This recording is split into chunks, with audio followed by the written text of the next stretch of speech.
Informasi selanjutnya datang dari mantan Gubernur Jakarta Anies Baswedan yang mengaku terus menjalin komunikasi intensif dengan PDI Perjuangan perihal pengusungannya di Pilgub Jakarta 2024. Anies menghargai kepercayaan yang telah disampaikan PDI Perjuangan, di mana namanya masuk dalam daftar rekomendasi DPD PDIP Jakarta untuk pencalonan Gubernur Jakarta periode 2024-2029. Sementara soal safari politiknya setelah menyambangi PKB kemarin, Anies menyebut proses masih berjalan dan masih banyak waktu untuk bisa menjalin komunikasi dengan partai politik lain. Komunikasinya intensif dengan teman-teman di PDI Perjuangan dan kami menghargai sekali kepercayaan yang disampaikan. Kita menginginkan Jakarta yang maju, Jakarta yang setara, di mana yang lemah, yang kecil dibesarkan, yang lemah dikuatkan, dan itulah yang menjadi dasar kebersamaan. Jadi kami mengapresiasi sekali, proses masih jalan, kita lihat nanti seperti apa. Gerak cepat Partai Kebangkitan Bangsa Jakarta meminang Anies Baswedan direspons cepat juga oleh Anies. 2 hari setelah dipinang, Anies menerima pinangan PKB Jakarta. PKB DKI Jakarta yang mendobrak, PKB DKI Jakarta yang menerobos, PKB DKI Jakarta yang memulai. Mudah-mudahan akan lebih banyak lagi yang bergabung bersama di dalam perubahan ini. Dan diperlukan keberanian, diperlukan keteguhan, tapi di balik itu semua dibutuhkan ketulusan, keikhlasan yang luar biasa. Anies adalah gubernur saat Jakarta masih menjadi ibu kota, yakni pada 2017 hingga 2022. Hal ini yang jadi alasan buat PKB mengusung Anies di Jakarta. Kalau Jakarta ingin benar-benar rapi, Jakarta ingin benar-benar dalam artian masyarakat bawahnya senang, bahagia, tiada lain pilihan PKB kepada Anies. Ini bukan kampanye. Ini faktor kenapa PKB itu mendukung Bapak Anies Baswedan. Sekali lagi ya.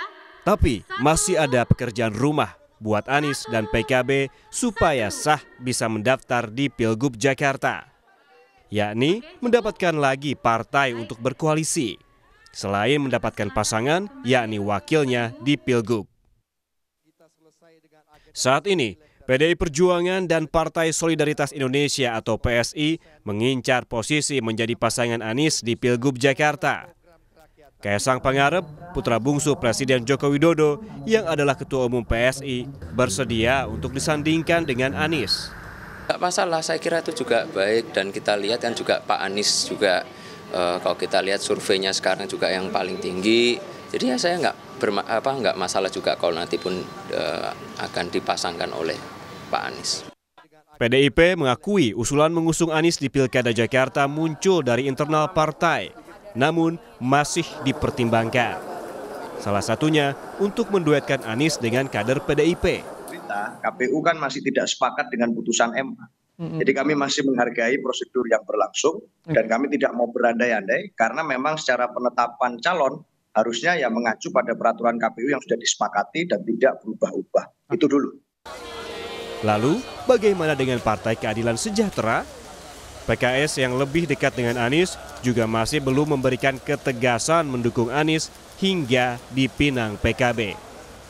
PKS masih melakukan pendalaman dengan calon-calon gubernur DKI, ya kan? Kalau PKB sudah mendeklarasikan, ya kita hormati tentu langkah PKB, tapi PKS juga di DPP kan harus melalui proses. Mungkin ada perbedaan di antara PKS dengan partai-partai lain. PKS itu kalau mengusulkan pilkada ini, usulan itu datangnya dari bawah. Bila PKB dan PDI Perjuangan serta PKS menyatu dengan mengusung Anies Baswedan, maka calon lawannya yang adalah koalisi pemerintahan 2024-2029 juga sudah tersedia, yakni Ridwan Kamil, Gubernur Jawa Barat 2018-2023. Saat ini, RK panggilan Ridwan Kamil sudah mengantongi 2 rekomendasi dari Golkar, partai tempatnya bernaung, dan Partai Gerindra. Tapi kepastiannya baru diumumkan pada Juli mendatang. Jadi nggak spesifik membahas urusan pilkada. Bulan Juli lah. Tapi kalau soal pilkada, Bapak sudah bulat di Jakarta, Juli. Juni itu masih ketua umum pada diskusi. Gitu ya? Okay. Jakarta masih jadi barometer politik nasional meski bukan lagi berstatus ibu kota negara. Karenanya, perebutan kemenangan di Jakarta bisa membuka peluang politik dalam konstelasi nasional. Tim Liputan Kompas TV.